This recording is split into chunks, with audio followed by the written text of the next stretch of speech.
Hey everyone. So friend, कैसे हैं आप सभी? आशा है आप सभी अच्छे होंगे, मस्त होंगे, स्वस्थ होंगे और जोर शोर से आप सबकी पढ़ाई चल रही होगी। सो गाइस, आज से हम रचना शरीर का एक और नया टॉपिक जो कि है मर्म शरीर, उसे हम स्टार्ट करने जा रहे हैं। बहुत ही इंपॉर्टेंट टॉपिक है और आपकी फाइनल यूनिवर्सिटी एग्जाम में इस सिंगल चैप्टर से 15 मार्क्स का पूछा जाएगा। तो काफी वेटेज रखता है ये टॉपिक, है ना। इंपॉर्टेंट टॉपिक है, इंटरेस्टिंग टॉपिक है। कई सारे स्टूडेंट को मर्म शरीर टॉपिक से डर लगता है। कई सारे स्टूडेंट को पता भी नहीं होता है कि मर्म क्या होता है और इसका क्या फ्यूचर स्कोप है। ठीक है, तो आज का लेक्चर एकदम बेसिक होने वाला है, जिसमें मैं आपको मर्म की परिभाषा को बताऊंगा। मैं आपको बताऊंगा कि मर्म कितने प्रकार की होती है। ठीक है, और मैं आपको बताऊंगा कि मर्म का क्या फ्यूचर स्कोप है। ठीक, तो आज हम मर्म का एकदम बेसिक देखेंगे और आज का जो लेक्चर होने वाला है, इस लेक्चर से आपका मर्म चैप्टर से क्या जग जाएगा, इंटरेस्ट जग जाएगा। ठीक है, ताकि आप क्या करें, नेक्स्ट लेक्चर के लिए वेट करें। ठीक, तो आज मैं आपको मर्म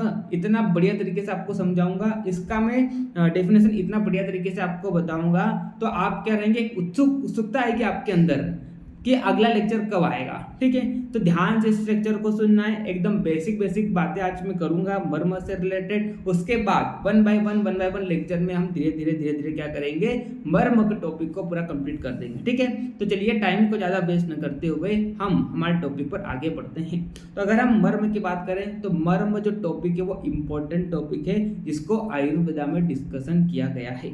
ठीक है, अगर हम मर्म की परिभाषा की बात करें तो मर्म की परिभाषा आयुर्वेद में कुछ इस प्रकार से बताई गई है कि मर्म जो होते हैं वे स्थान होते हैं जहां पर क्या होता है, शिरा का, धमनी का, मांस का, अस्थि का और संधि का क्या होता है, संयोग होता है। ठीक है, और इसमें क्या होते हैं, प्राण स्थित रहते हैं। तो चलिए लिखकर आपको मैं सारी चीजें बताता हूँ ताकि आप और अच्छे से समझ पाए। ठीक है, ताकि आप अच्छे से और क्या कर पाए, कोरिलेट कर पाए। ठीक, तो डिटेल में हम बात करने वाले हैं मर्म के बारे में। तो मैंने आपको क्या बोला, सबसे पहला पॉइंट मैंने आपको बोला कि मर्म इज वेरी इंपॉर्टेंट टॉपिक। मर्म क्या है, मर्म इंपॉर्टेंट टॉपिक है जिसको आयुर्वेद में डिस्कस किया गया है। जिसको किस में डिस्कस किया गया है, आयुर्वेद में डिस्कस किया गया है। ठीक है, मर्म की डेफिनेशन कुछ इस प्रकार से आपको देखने को मिलेगी आयुर्वेद में कि मर्म क्या होते हैं, this are the anatomical sites, this are the anatomical sites, जहां पर वेयर, जहां पर क्या होता है, मांस यानी कि मसल्स, स्नायु यानी कि लिगामेंट, वेन्स यानी कि सीरा, बोन्स यानी कि अस्थि एंड जॉइंट्स यानी कि संधि मीट टूगेदर, मीट टूगेदर। ठीक है, तो मर्म जो होते हैं वे पॉइंट होते हैं जहां पर मांस, सीरा, अस्थि, स्नायु और संधि का क्या होता है, संयोग होता है। और मर्म, this are vital points, this are very important vital point. ये क्या होते हैं, this are very important vital places where, which are, ऐसा बोल सकते हैं आप, which are the seat of life, which are the seat of life, seat of life यानी कि प्राण।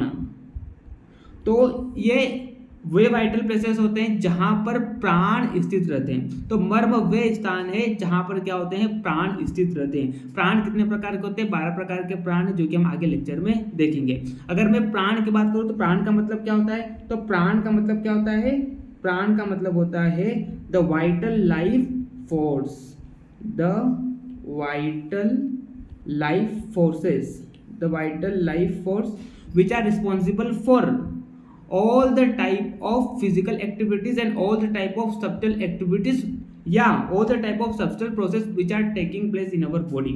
हमारी बॉडी में जितनी भी फिजिकल एक्टिविटी हो रही है, जितनी भी प्रोसेस हो रही है, उन सारी प्रोसेस को चलाने के लिए जो रिस्पॉन्सिबल होता है उसे हम क्या कहते हैं, प्राण कहते हैं। प्राण कितने प्रकार के होते हैं, 12 प्रकार के प्राण होते हैं। और ये जो प्राण है वो कहाँ पर स्थित होते हैं, मर्म पर स्थित होते हैं। और मर्म क्या होते हैं, मर्म जो होते हैं वे स्थान होते हैं जहां पर क्या होता है, स्नायु, शिरा, अस्थि, संधि और जहां पर मांस का क्या होता है, संयोग होता है। तो मांस, शिरा, अस्थि, स्नायु और संधि का जहां पर संयोग होता है उसे हम क्या कहते हैं, मर्म कहते हैं। और मर्म पर क्या स्थित रहते हैं, प्राण स्थित रहते हैं। प्राण क्या होता है, प्राण is a vital life force which is responsible for all the type of physical activities and all the type of subtle processes which are taking place in our body।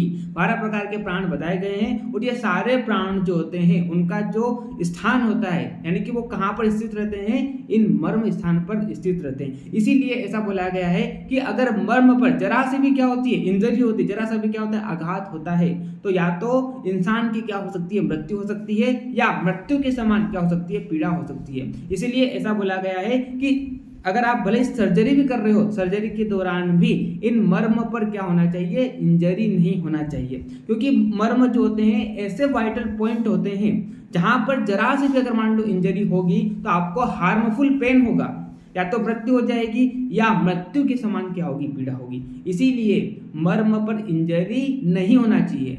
There must not be injury on marma point because this are very much vital point which are responsible for all the type of activities which are taking place in our body because यहाँ पर क्या स्थित रहते हैं, प्राण स्थित रहते हैं। इसीलिए प्राण मर्म पर क्या होना चाहिए, कोई भी इंजरी या आघात नहीं होना चाहिए। ठीक है, तो अभी हमने क्या बोला, मर्म जो है एनाटॉमिकल साइट्स जहाँ पर क्या होते हैं, मांस, स्नायु, शिरा, अस्थि और संधियां क्या होता है, संघात होता है, यानी कि संधि, मांस, स्नायु, शिरा और अस्थि ये सब क्या होते हैं, जहां पर संयोग करते हैं उसे हम क्या कहते हैं, मर्म कहते हैं।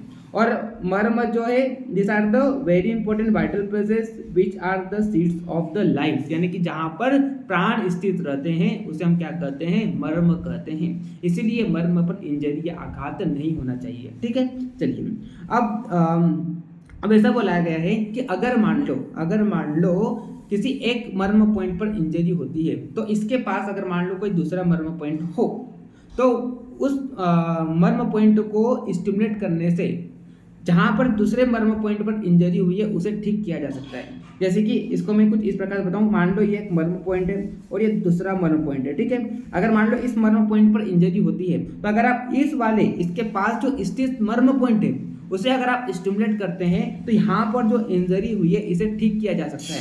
और इसी पॉइंट को ध्यान में रखते हुए अभी कई सारी स्टडीज हुई, कई सारे रिसर्चेस हुए, है ना, कई सारे टेक्स्ट में ये बताया गया है कि मर्म थेरेपी जो है can play very important role in therapeutic procedures for treating all the physical and all the mental disorders. तो आगे चल के मर्म थेरेपी जो है इसी पॉइंट को ध्यान में रखते हुए आगे चल के कई सारी स्टडीज में ये बताया गया है कि आगे चल के ये जो मर्म थेरेपी है वो वेरी इंपॉर्टेंट रोल प्ले कर सकती है जितने भी फिजिकल डिसऑर्डर्स है या मेंटल डिसऑर्डर्स है उनको ट्रीट करने के लिए।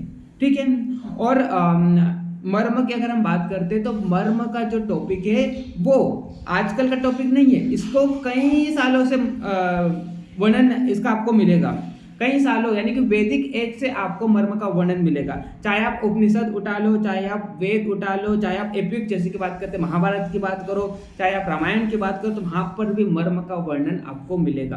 अगर मैं अगर मैं रामायण की बात करूं तो रामायण में मेघनाथ जो थे उनको मर्म पॉइंट की इतनी अच्छी नॉलेज थी, इसी कारण वो क्या कर पाते थे, युद्ध में जीत पाते थे। वो क्या करते थे, जो भी सामने रहता था उसके मर्म पॉइंट पर ही क्या करते थे, वो वार करते थे। और हमने बोला है कि मर्म पॉइंट जो होते हैं ऐसे वाइटल पॉइंट होते हैं जहां पर इंजरी होने पर क्या हो जाता है, मृत्यु हो जाती है। तो वॉर में भी क्या किया जाता है, इन वाइटल पॉइंट्स जो होते हैं इनका उपयोग किया जाता है सामने वाले को मारने के लिए, क्योंकि मर्म जो होते हैं अभी हमने बोला वाइटल पॉइंट होते हैं, यहाँ पर अगर जरा से भी इंजरी होगी तो या तो मृत्यु हो जाएगी या तो मृत्यु के समान क्या होगी, पीड़ा होगी। तो वॉर में आप बात कर लो, है ना, या सेल्फ डिफेंस की अगर आप बात कर लो या सर्जरी के दौरान आप बात कर लो, तो मर्म का उपयोग आपको इन सारी फील्ड में आपको देखने को मिलेगा। सर्जरी में देखने को मिलेगा, वॉर में आपको देखने को मिलेगा। पहले जब युद्ध हुआ करते थे तो जितने भी सैनिक वगैरह थे उनके पास क्या थी, मर्म की क्या थी, नॉलेज थी कि कहाँ पर हमको वार करना है कि सामने वाले की तुरंत मृत्यु हो जाए। तो वो कहाँ पर वॉर करते थे, इस मर्म पॉइंट पर वॉर करते थे। तो ये मर्म पॉइंट जो होते हैं वो वेरी इंपॉर्टेंट रोल प्ले करते हैं युद्ध के समय, है ना, और सर्जरी के दौरान भी दिस आर वेरी हेल्पफुल। ऐसा बताया गया है कि जब आप सर्जरी करते हैं तो सर्जरी के दौरान मर्म पॉइंट को इंजरी नहीं होना चाहिए। अगर मान लो सर्जरी आप कर रहे हो और मर्म पॉइंट को आपने अगर इंजर्ड कर दिया तो पर्सन की उस समय क्या हो जाएगी, मृत्यु हो जाएगी।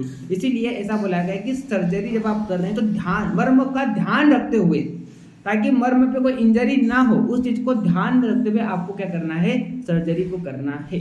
तो चूंकि हमने देखा कि मर्म जो है वो आगे चल के अभी कई सारे रिसर्चेस हो रहे हैं और यहाँ पर ये बताया गया है कि आगे चल के थेरापेटिक प्रोसीजर्स में for treating all the physical and mental disorders, वहाँ पर मर्म थेरेपी जो है काफ़ी इंपॉर्टेंट रोल प्ले कर सकती है।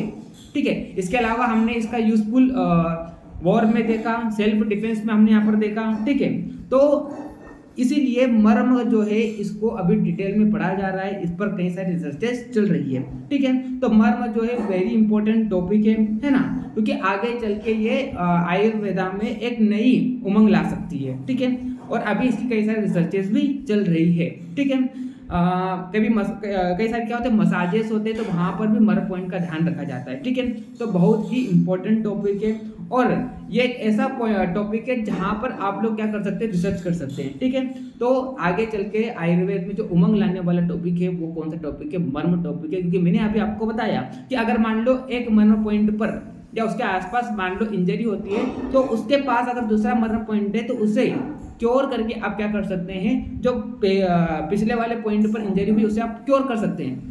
तो इस पर कई सारी रिसर्चेस भी हुई है और रिसर्च करके ये बताया गया है कि आगे चलकर in future this can be, marma therapy can be useful in treating all the physical and mental disorders. ठीक है, तो इतने सारे यूजफुल देखते हुए मर्म टॉपिक जो है इम्पोर्टेंट है और इसीलिए मर्म टॉपिक को पढ़ना बहुत इम्पोर्टेंट है।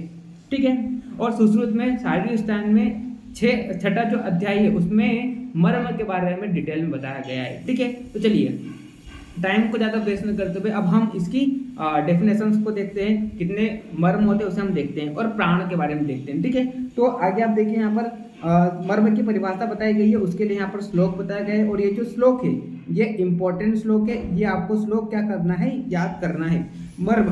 मर्म के काफी श्लोक इंपॉर्टेंट है। ठीक है, तो मैं आपको बताते जाऊंगा। तो मर्म की परिभाषा वाला जो श्लोक है ये आपको याद करना है, अक्सर एग्जाम में पूछता है मर्म की परिभाषा। ठीक है, चलिए तो यहाँ पर क्या बोला, मर्माणी नाम मांस शिरा स्नायु अस्थि संधि सन्निपातः तेषु, ये स्व कर दीजिए अभी ना, तेषु स्वभावत एव विशेष प्राणस्तिष्ठन्ति तस्मान मर्मसु अभिहता तांस्तान भवान अभ्यंते। ठीक है, तो ये जो श्लोक की इंपॉर्टेंट श्लोक है इसे आपको याद कर लेना है। तो क्या होता है, मान शिरा स्नायु अस्थि व संधि के संयोग स्थान क्या करते हैं, मर्म कहते हैं। और इनमें स्वभाव से ही क्या होते हैं, इनमें स्वभाव से विशेष करके प्राण स्थित रहते हैं। मैंने आपको बताया था this are the seat of life, यानी कि मर्म जो होते हैं वे पॉइंट होते हैं जहाँ पर क्या होता है, प्राण स्थित रहते हैं। इसीलिए इस पॉइंट पर अगर जरा से भी इंजरी होती है तो या तो क्या हो सकती है, मृत्यु हो सकती है, या मृत्यु के समान क्या हो सकती है, पीड़ा हो सकती है। ठीक है, तो ये मर्म की डेफिनेशन बताई गई है, आप इसका श्लोक याद कर लो। मर्माणी नाम मांस शिरा स्नायु अस्थि संधि सन्निपातः तेषु स्वभावत एव विशेष प्राणस्तिष्ठन्ति तस्मान मर्मसु अभिहता तांस्तान भावान अभ्यंते। ठीक है, तो ये जो श्लोक है इसको आपको क्या करना है, याद कर लेना है। तो क्या हो जाएगा, मांस शिरा स्नायु अस्थि और संधि के संयोग स्थान को हम क्या कहते हैं, मर्म कहते हैं। और इसमें क्या होते हैं, प्राण स्थित रहते हैं। इसीलिए ये जो मर्म है इस पर कोई आघात या इंजरी नहीं होना चाहिए। अगर मान लो जरा से भी इंजरी या आघात होती है तो प्राणी जो होता है उसकी मृत्यु हो सकती है, या मृत्यु के समान क्या हो सकती है, पीड़ा हो सकती है। ठीक है, आगे आप देखिए, अब वही चीज यहाँ पर इंग्लिश में भी बताया है मैंने, द प्लेस वेयर मांस शिरा स्नायु अस्थि एंड संधि आर कलेक्टेड टुगेदर, जिसे हम क्या कहते हैं, मर्म कहते हैं। हियर प्राण is located specifically by nature, so injury to it causes various types of pains और हार्म, और इवन यहाँ पर क्या हो सकती है, डेथ भी हो सकती है। अब मर्म की निरुक्ति की बात करें तो इसका भी श्लोक आप याद कर लो, मर्म मार्यन्ति इति मर्माणि।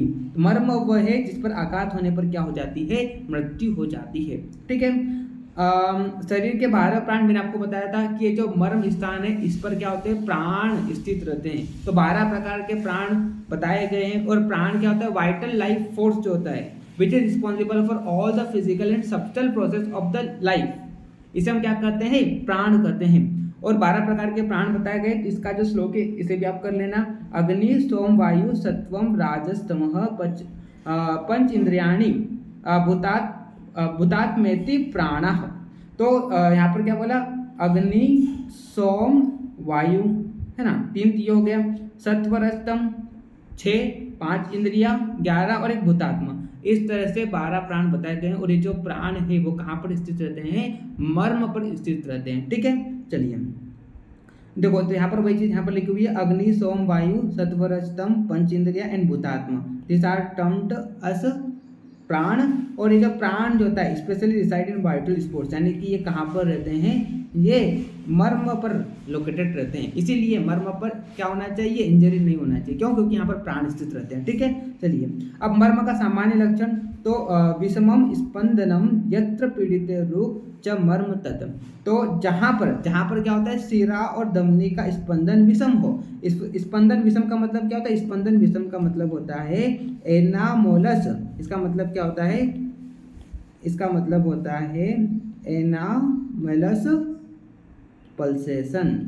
जहाँ पर क्या हो, जहाँ पर एनामोलस पल्सेशन हो उसे हम क्या कहते हैं, उस स्थान को हम क्या कहते हैं, मर्म कहते हैं। तो जहाँ पर क्या हो, शिरा धमनी का स्पंदन विषम हो, एनामोलस पल्सेशन हो, जहाँ पर शिरा और धमनी का कैसा हो, विषम स्पंदन हो, एनामोलस स्पंदन हो, है ना, एनामोलस पल्सेशन हो, उस स्थान को हम क्या कहते हैं, मर्म कहते हैं। और मांस अस्थि को दबाने में, और मांस और अस्थि को हमने बोला ना, देखो शिरा मांस अस्थि इन सबके संयोग स्थान को हम क्या कहते हैं, मर्म कहते हैं। ठीक है, तो यहाँ पर क्या होगा, शिरा और धमनी का एनामोलस पल्सेशन होगा, और अस्थि और मांस को दबाएंगे तो यहाँ पर क्या होगी, पीड़ा होगी। ठीक है, तो ये क्या होता है, मर्म का सामान्य लक्षण है। तो अस्थि और मांस को दबाने पर जहाँ पर क्या हो, पीड़ा हो, और शिरा धमनी का क्या हो, एनामोलस पल्सेशन हो, विषम स्पंदन हो, इसे हम क्या कहते हैं, मर्म कहते हैं। ठीक है, अब बात करते हैं पर मर्म की संख्या।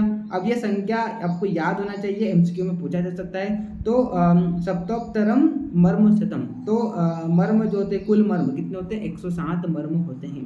कहाँ कहाँ पर होते हैं तो वो हम डिटेल में नेक्स्ट लेक्चर में देखेंगे। ठीक है, चलिए मर्म की स्थिति की बात करें, षडंगों के अनुसार अगर हम देखें तो शाखाओं में, यानी कि 2 बाहों में और 2 पैरों में, इनमें टोटल जो होती है हर एक में, जैसे कि एक बाहु है तो इसमें 11, तो 4 शाखाएं होती है, तो टोटल कितने हो जाएंगे, 44 हो जाएंगे शाखाओं में। उसके बाद मध्य शरीर की बात करें, मध्य शरीर को हम 2 पार्ट में डिवाइड करते हैं। एक तो आपका कौन सा पार्ट, उर, और दूसरे का जगह उदर, यानी कि थोरेक्स और एब्डोमेन। तो थोरेक्स और एब्डोमेन में कितने बताए गए, 12 बताए गए। और पृष्ठ यानी कि पीछे, बैक की अगर हम बात करें, यहाँ पर कितने बताए गए, 44। तो मध्य शरीर में टोटल कितने हो जाते हैं, 26 हो जाते हैं। ठीक है, और सिर और ग्रीवा यानी कि नेक और नेक से ऊपर की अगर हम बात करेंगे तो यहाँ पर कितने मर्म बताए गए, 37 मर्म पाए जाएंगे आपको। ठीक है, इस तरह से टोटल मर्म आपके बॉडी में कितने प्रेजेंट होते हैं, 107 मर्म प्रेजेंट होते हैं। ठीक है, तो ये हमने आज क्या देखा, एकदम बेसिक देखा कि मर्म क्या होता है। तो मैंने आपको बताया मर्म आर द एनाटॉमिकल साइट्स, जहाँ पर क्या होते हैं, शिरा धमनी अस्थि स्नायु और संधि, इनका क्या होता है, संयोग होता है। और यहाँ पर क्या होते हैं, प्राण स्थित रहते हैं। इसीलिए मर्म स्थान पर कोई आघात नहीं होना चाहिए। अगर मान लो मर्म स्थान पर कोई आघात हो जाता है तो यहाँ पर क्या हो सकती है, इंजरी हो सकती है। ठीक है, और मैंने आपको बताया था कि एक पॉइंट पर अगर मान लो इंजरी हो रही है तो इसके आसपास जो मर्म पॉइंट है उसको अगर आप क्या करेंगे, स्टिमुलेट करेंगे, तो वो वाली जो इंजरी है उसे हम क्या कर सकते हैं, ठीक कर सकते हैं। और इसी चीज़ को हमने साइंस में और रिसर्च में कई सारे रिसर्चेस हुए है ना, या टेक्स्ट में या कई सारी स्टडीज हुई, वहाँ पर ये हमको पता चला कि ये जो मर्म थेरेपी है इसे इन फ्यूचर थेरापेटिकल प्रोसीजर्स में यूज़ किया जा सकता है for treating all the mental and physical disorders. ठीक है, और मर्म का जो वर्णन हमको उपनिषद वेद इन सब में भी देखने को मिलता है। महाभारत में इसका वर्णन देखने को मिला है, रामायण में इसका वर्णन आपको देखने को मिला है। तो कहीं कई जगह आपको मर्म का वर्णन देखने को मिला है, आजकल से नहीं, जबकि वैदिक एज से ही आपको क्या देखने को मिला है, मर्म का वर्णन देखने को मिला है। तो मर्म काफ़ी इंपॉर्टेंट टॉपिक है और आगे चल के ये आयुर्वेद में एक नई उमंग ला सकती है। ठीक है, तो इस तरह से ये हमारा मर्म का बेसिक था। नेक्स्ट लेक्चर में हम मर्म का क्लासिफिकेशन देखेंगे डिटेल में, हम फिर धीरे धीरे one by one step by step हम क्या करेंगे, इस चैप्टर को फिनिश कर देंगे। तो आई होप आपको लेक्चर समझ में आया होगा। अगर आपको इस टॉपिक से रिलेटेड जो हमने पढ़ा है इससे कोई डाउट हो तो आप मेरे को पूछ सकते हैं। तो मिलते हैं नेक्स्ट लेक्चर में, तब तक के लिए okay bye, see you again.